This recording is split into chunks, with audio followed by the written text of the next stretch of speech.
Naging mainit nga na usapin ng kontrobersyang ito sa mundo ng social media at pati na rin sa buong bansa. Isang nakakagulat na pahayag ang binitawan ni Senadora Amy laban kay House Speaker Tambaloslos Romualdez kung saan isiniwalat niya ang umano'y masamang plano na nag-uugnay sa programa ng Aid for the Kabayan Assistance Program or AKAP. Ayon kay Senadora Amy, ginagawang instrumento umano na tunang programa upang masamsam ang malaking bahagi ng pondo ng gobyerno. Sinabi din ni Senadora Amy na may mga dokumento at ulat na nagsasabing ang pondo para sa AKAP na dapat sana'y nakalaan sa mga direktang ayuda sa mga nangangailangang Pilipino ay posibleng ginagamit sa mga transaksyon, hindi malinaw ang layunin. Bukod dito, binigyan din niya ang liderato ng Kamara sa pamumuno ni Tambaloslos ang tila may kontrol sa distribusyon ng pondo na nagiging ugat ng mga kahinahinalang aktibidad. Ang kampo naman ni Tambaloslos sa kabilang banda ay maring itinanggi ang mga akusasyon ni Senadora Amy. Ayon sa kanilang pahayag, ang AKAP ay isang lehitimong programa na may malinaw na layunin na tulungan ang mga Pilipinong nangangailangan. Tinawag nilang walang basihan ang mga paratang ni Senadora Amy at sinabing ang mga ito ay bahagi ng mas malawak na intriga upang siraan ang liderato ni Tambaloslos. Samantala, ang publiko ay nag-aabang ng mas malinaw na detalye mula sa magkabilang panig. Marami ang nananawagan ng agarang investigasyon upang malaman kung may katotohanan nga ba ang pahayag ng senadora at kung mayroong mga anomalya sa pondo ng AKAP. Ang kontrobersyang ito ay nagdadagdag ng mas malaking tensyon sa relasyon ng dalawang pinakamakapangyarihang pamilya sa bansa. Habang patuloy na uminit ang usapin, isang bagay ang malinaw. Ang ganitong bangayan sa gobyerno ay nagdudulot ng mas malaking hamon sa tiwala ng publiko at sa kasalukuyang administrasyon. Well, para nga sa kabuang detalye ay panoorin na lamang natin ang buong video. At kung hindi ka pa naman nakapag-subscribe sa ating channel ay mag-subscribe ka na para lagi ka namang maging updated sa ating mga bagong videos na ina-upload araw-araw. At syempre mga kaibigan, huwag niyo rin pong kakalimutang suportahan ang ating channel sa pamamagitan ng pag-like at pag-share sa ating mga videos.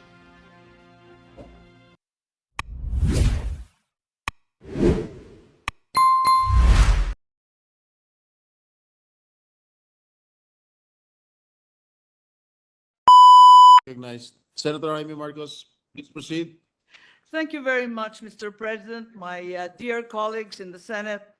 For only the second time in my entire 6 years in this chamber, I am compelled to rise on a matter of personal and collective privilege today to express my grave disappointment over the process by which this body ratified the 2025 Bicameral Conference Committee report and my utter and complete dismay over what the Congress has submitted as the budget of the Republic for the year 2025.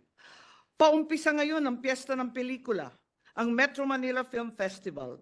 Ngunit ang umaalingaw-ngaw sa aking isipan ay ang dating sigaw, walang himala? Wala nga bang himala sa nakalipas na BICAM? 10 ng sambayanan, pakiwari ko na may himalang naganap na labag sa patakaran natin dito sa Kongreso. Himalang lihim na ginawang pulubi ang Pilipinong animoy nanlilimos at naghihirap sa harap ng mga ganid at makapangyarihan. Maging ang ating Pangulo, aking kapatid, ay nagduda na at nagpapasalamat ako na kaninang umaga ipinagpaliban muna ng palasyo ang pagpirma ng 2025 budget sa Biyernes, ika-20 ng Disyembre. Sila rin kaya, tulad ko ay nagtatanong, wala bang himala? Babalangkasing ko ang mga pangyayari. 22 July 2024, the President submitted the proposed national budget to Congress, the NEP. August 15, 2024, the Senate began conducting budget hearings at the subcommittee level. As the Vice Chairman of the subcommittee charged with the budget of the DSWD, I conducted 2 hearings on the DSWD budget on 16 September 2024 and 14 October 2024. Brought by my experience last year when a certain AKAP was inserted into the DSWD budget and 12 billion was added to the COMELEC budget to allow the conduct of a plebiscite on a people's initiative, yung malaking panlilinlang sa sambayanan na pirma na sa panahon din ng Kapaskuhan, pilit na isinagawa ng iilan like a thief in the night, ika nga. Lumiham pa ako sa aking Pangulo ng Senado sa pamamagitan ng ating Finance Chairperson, Senator Grace Poe, na natanggap ng kanilang mga opisina noong 5 ng Nobyembre 2024. Nakiusap ako sa kanilang gawing klaro ang bicameral conference at magkaroon ng diskusyon kasama ang mga miyembro ng Kongreso bago magsimula ang formal na pagpupulong sa BICAM. Dapat konsultahin muna mga vice chair ng Committee on Finance tungkol sa inimumungkahing pagbabago sa budget ng mga ahensyang nasa ilalim nila. Pati na rin ang mga malaking pagbabago sa GAB ay dapat pinag-uusapan ng mga miyembro bago ipasa. Na walang lihim, walang gulatan, higit sa lahat, walang himala. Sa hindi maalamang dahilan, wala akong natanggap na kahit anong tugon. Hindi pinakinggan ang aking pakiusap. A caucus among the senators was held on the 26th of November 2024. This would have been a good time to discuss the concerns that I and many of my colleagues had on the transparency of the BICAM process. To my disappointment, the budget was not even raised in the caucus.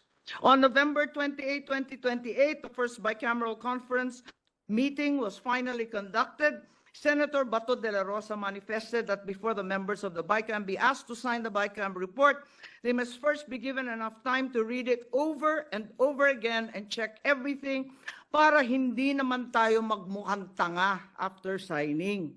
Senator Grace Poe acceded to his request. Notwithstanding the request of Senator Bato and the agreement thereto of Senator Poe, no BICAM report was given to me and many, if not most of my colleagues before the date designated for the signing of the BICAM report. Dumating ang ika-11 ng Disyembre, ang petsa ng pangalawa at huling BICAM meeting. Uulitin ko po, ang ikalawa at huling meeting nitong BICAM na ito. Minabuti kong hanapin ang mga papeles at dokumento bago sana magsalita at magbigay ng anuman reaksyon. Ngunit sa kasamaang palad, hanggang ngayon lahat kami ay nangangapa sa dilim. Walang mga detalye o paliwanag, ni walang konkretong numero. Ang tanging hawak ko ay ilang datos ng DSWD na tila nilapastangan, sabay ang PhilHealth, sabay na rin ang DepEd. Kaya't sa kabila ng pagnanais kong makisama, hindi ako pumipirma sa kahit anong papel hinggil sa BICAM report na yan. At nagsusulong magbawas ng pera sa mga lehitimong proyekto para lamang ipasok ang akap, lakihan ng labis-labis ang MAIP, at pagpiestahan ang DPWH. Paano naman ako pipirma sa blankot kulang-kulang na papel? The majority of the Senate contingent signed the signature page of the BICAM report. However, several of the senators soon refused to sign the rest of the report when they saw the drastic and inexplicable changes reflected therein. It was only at 6:14 p.m., much later that day, that my office finally received through an email, apparently a signed copy of the BICAM report. At approximately 8:20 p.m., members of the Senate purportedly ratified the BICAM report viva voce of the 2025 General Appropriations Bill. Uulitin ko po, purportedly ratified. Malaking himala. Sabi nga nung dekada 70, ayos na ang buto-buto. Nakakalungkot ang nangyayaring ito. And we should all be disheartened by the manner our BICAM was conducted, by the means the BICAM report was ratified. It is, after all, a very important, perhaps the single most important piece of legislation we pass each year. Isang yumaong miyembro ng Senado ang nirerespeto ng lahat na si Senator Dominador Aytona, anak ng Bicol, once defined the national budget, the General Appropriations Act, as the economic program of government designed for the people's benefit in numbers and figures rather than words and letters. This week, the greatest power of the legislature, the power of the purse, has been trivialized and wantonly squandered. Ito ba talaga ang BICAM report? Ang programa ng gobyerno para sa sambayang Pilipino na hirap na sa buhay? O para sa kapakanan ng iilan lamang? I also attempted to obtain a CCTV footage of the reported ratification of the 2025 BICAM report. For some incomprehensible reason, the Senate Secretariat refused to oblige, alleging that a non-existent data privacy regulation prohibited my being provided a copy. They seem to forget that sessions in the Senate are public and are even live streamed nationally. Nonetheless, the transcript reveals that the viva voce voting was conducted. Did we bother to ascertain how many senators were actually present on the floor at the time? I certainly was no longer there, and so many other senators had determined to depart. Would it have hurt to check if, as a parent, on so many other online videos, there were a mere 13 members present? As already pointed out, some of the members of the Senate only signed the signature page. After years as the Appropriations Vice Chairman for the opposition in the House, I know that it is custom and tradition as well in the Senate to sign each and every page. And since some of the senators, having never seen the BICAM report until that instant, refused to sign all the pages in the Senate copy of the BICAM report, would it not have been prudent to determine why did they refuse before proceeding to ratify it? Napirmahan nga ba ito? O isa na namang himala ang buo, kompleto, kada pahinang pagpirma ng mga senador natin? More disturbing is the fact that the BICAM report was ratified even though at the time there was no final version of the 2025 GAB report. Is it not the BICAM report that was supposed to embody all the changes that the bill had undergone during the BICAM conference? How can the BICAM committee release a BICAM report for the 2025 GAB when the actual 2025 GAB was still being finalized? Sunod-sunod, linuluto pa, at walang patid ata itong kababalaghan. Even as I speak, the final version of the 2025 General Appropriations Bill is yet to be printed. As late as yesterday, the 17th of December, those in charge of the budget, the real BICAM, are still trying to massage the budget. Masahe pa po, allocating and adjusting among themselves and their associates the infrastructure and other projects so that those who are in their good graces get a piece of the proverbial pie. Some may argue that what will be contained in the GAB is reflected in the BICAM report and that therefore it's not necessary for the GAB to be finalized before the BICAM report is released. Allow me to show you what the 2025 BICAM report actually looks like, at least in general terms. As an example, the DPWH budget has now bloated to a 1.113 trillion. The BICAM report shows that a total of 350,483 was added, while 61.834 was deducted, resulting in a net increase of 288.65 from the BICAM bill. In the summary report, there is a mere single line as an explanation for this massive increase, simply stating various infrastructure projects. This runs counter to our rules. You and I know that under Rule 12, Section 35 of the Rules of the Senate, the committee report must contain a detailed and sufficiently explicit statement of the changes or amendments to the subject measure. The same section also provides there must be a comparative presentation of the conflicting House and Senate provisions and a reconciled version thereof, along with the explanatory statement of the BICAM. Instead of that detailed explanation and comparative presentation demanded by our rules, we only got various infrastructure projects. VIPs pala. VIPs meaning very important persons. Sino-sino kaya sila? Gaya na sambit ko, hinihimay pa ang himala. Pero para sa ilang mga VIPs.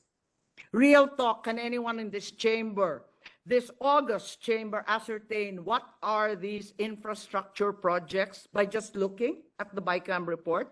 Can any of us determine what is included and comprising the additional 350 additional funding to DPWH, as well as the projects and programs defunded as part of the 61.834 reduction? I plowed through that BICAM report, which I did not sign, hoping against all odds that there was a better explanation somewhere. Alas, there is not even a joint explanation narrating what these changes were about and why they came about. The explanation, therefore, of the 288.65 billion increase in DPWH is once again various infrastructure projects, ang mahiwagang VIP. Ang hinihimala pa nga, very important persons, very important party lists kaya. When we were asked to sign the BICAM report, did any one of us have any idea what specific projects were being funded? If our job is to decide which programs or projects are funded, then we are remiss in fulfilling our obligations by approving a BICAM report that explains the 288.65 billion increase in DPWH with just 3 miserable words. Habang masusing sinusuri ng ating mga kababayan ang bawat detalye ng kanilang resibo sa grocery, ang bill sa kuryente para tiyakin tama ang bawat sentimo kanilang binabayaran. Tayo naman dito sa Senado ay tila kontento ng pumayag sa 288 bilyong dagdag gamit lang ang 3 matalinhagang salita, VIP, various infrastructure projects. Sa totoo lang, ginagawa pa ba natin ang ating trabaho?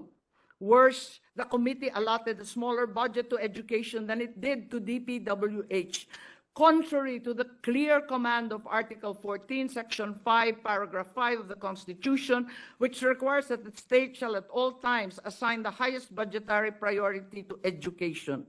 Far from addressing the learning crisis and the decreasing digital divide, the BICAM cut 11 billion from the budget of DepEd, including 10 billion from the proposed computerization program. Sinabi ng Pangulo nung Lunes sa isang interview na ibabalik niya ang budget para sa computerization. Pero base sa BICAM report, ang suma total para sa edukasyon ay 925 billion lamang. At ito na ang kinukumpunin ng DepEd, ng SUCS, ng CHED at ng TESDA, 12 billion pa sa iba't ibang mga educational institutions. In contrast to that budget of 925, DPWH has a budget of 1.113 trillion, which is 188 billion more than the entire budget allocation for education. I need not explain further what a travesty this makes of our Constitution. Kahiya-hiya tayo. Habang ang buong mundo ay pasulong ng modernisasyon at komputerisasyon, gusto ba natin lumakad ng paurong? Pabalik sa panahon ng typewriter, sa abacus? Tanggap na ba natin ang matinding krisis sa edukasyon? Tigilan na ang turuan at pagsisisi. Higit sa lahat, sundan naman natin ang utos ng ating konstitusyon. Huwag natin tipirin at talikuran ng ating mga anak na waring pinagbili na lamang natin para sa marurupok na dike at kanal, iilang plastic road barrier at street light, at syempre, ang walang katapusang dredging. I come to DSWD, the agency whose budget I heard, sponsored, and defended before the Senate plenary, never once hearing any mention of the controverted ACAP. Under the 2025 NEP, or the President's budget, the proposed budget was 229.787 billion. Neither did the GAB from Congress make any mention of ACAP. After the hearings, the Senate proposed a DSWD budget already increasing by 233.860 billion, retaining the amendment for 3.4 billion sustainable livelihood, QRF 500, and ACAP again was nowhere to be found in the Senate's version. Suddenly, to our shock and dismay, in the BICAM report, ACAP was resurrected with a total of 26.159 billion. There are even reports, which I neither can confirm or deny, that 21 billion will be allocated to members of the House of Representatives. 5 billion will be for senators. Each member who is given such an allocation may then dictate who the beneficiaries of their allocated portions will be and when the money will be distributed, contrary to the principle of the separation of powers and the ruling of the Supreme Court in Belgica versus Ochoa. But muli, ayan ba ang himala? 26 billion na panakip butas, 26 billion na dapat sana ay lunas, sa halip ay inutas-utas. Ayun pala, ang pondo naman pala sa 4Ps, tinapyasan ng 50 billion. Pinangangambahan mahigit 4.4 million na pamilya na tinaguri ang poorest of the poor ang hindi makakatanggap ng anumang tulong, anumang benepisyo para sa kanilang pamasahe, pagkain, edukasyon, gamot at iba pa. Bukod dito, tinapyasan din ng mahigit kalahating bilyon ang sustainable livelihood exit strategy nitong mga 4Ps. At tinanggal din ang 2.7 billion cash for work para sa PWD, graduating students, at 3.3 billion sa ating mga magsasaka at mangingisda. Ang suma total na kinaltas sa pinakamahihirap ng ating lipunan ay 94 billion lamang. Universal healthcare was supposed to be prioritized. This is the reason that PhilHealth next year, in clear violation of Section 37F RA 11223 or the Universal Healthcare Act, which provides the national government subsidy to PhilHealth, is not to be included in the GAA, and instead, PhilHealth will have a zero subsidy next year. Tama nga ba ito o isa na namang himala? Habang ang ating mamayan ay nagkukumahog mabayaran ang kanilang premium sa PhilHealth, nagdesisyon na lamang tayo basta't ihinto ang kontribusyon ng pamahalaan at salakayin na lamang ang trust fund ng PhilHealth. Ngunit ang may dahilan daw, pinaparusahan ng mga namamahala sa PhilHealth dahil hindi nila inuubos ang kanilang budget para sa serbisyong pangkalusugan ng taong bayan. Kung katangahan at kabuktutan ng namamahala ng PhilHealth ang problema, solusyon bang parusahan ang mga naghihikahos na mga pasyente? Di pa sapat ang 90 billion excess ng PhilHealth na kinuha. Yung MOU ng nag-iisang party list, sisiruhin pa talaga ang PhilHealth, pati na rin ang ating mga nabubulok na mga ospital. Para lang madagdagan ng limpak-limpak na salapi ang MAIP, medical assistance, na nagmula sa NEP 26 billion lang, lumobo sa 72 billion sa Kongreso at nariyan 41 billion sa BICAM report.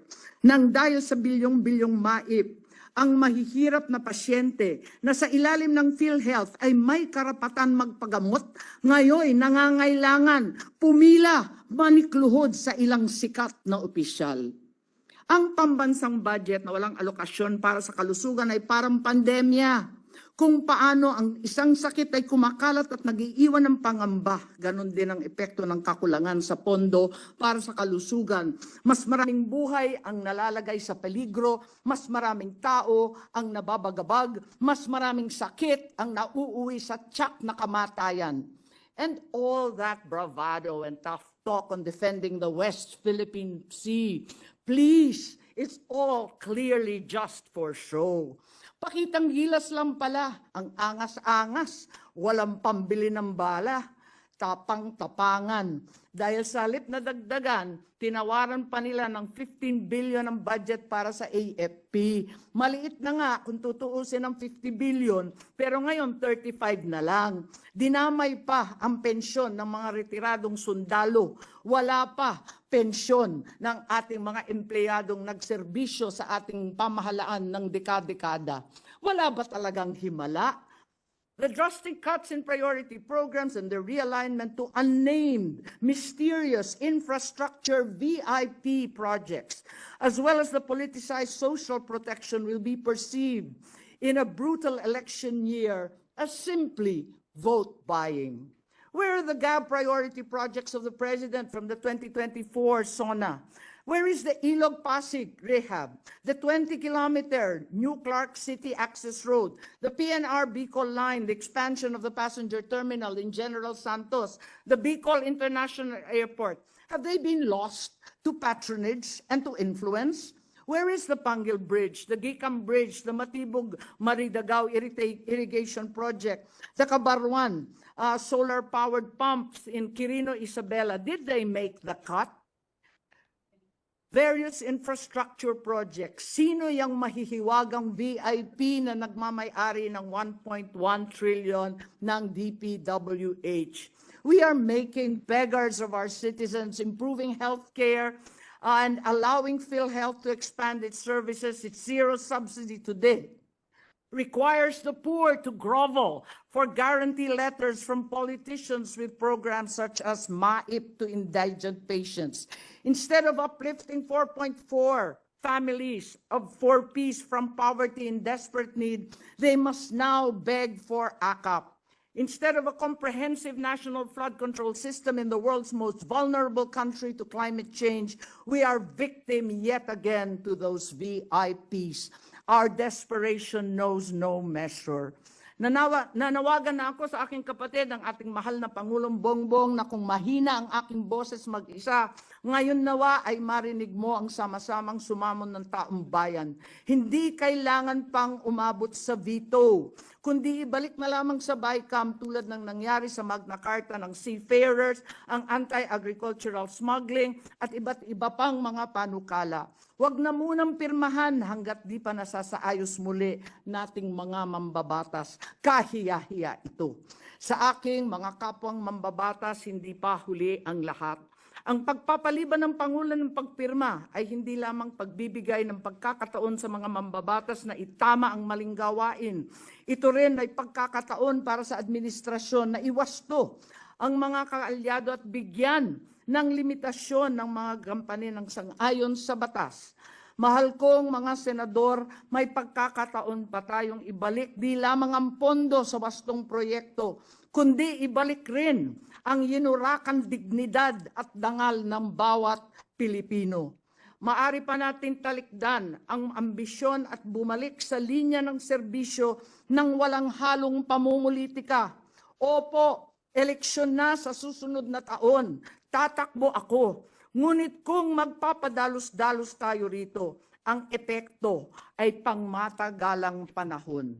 Alam ko po, ilang araw na lamang Pasko na.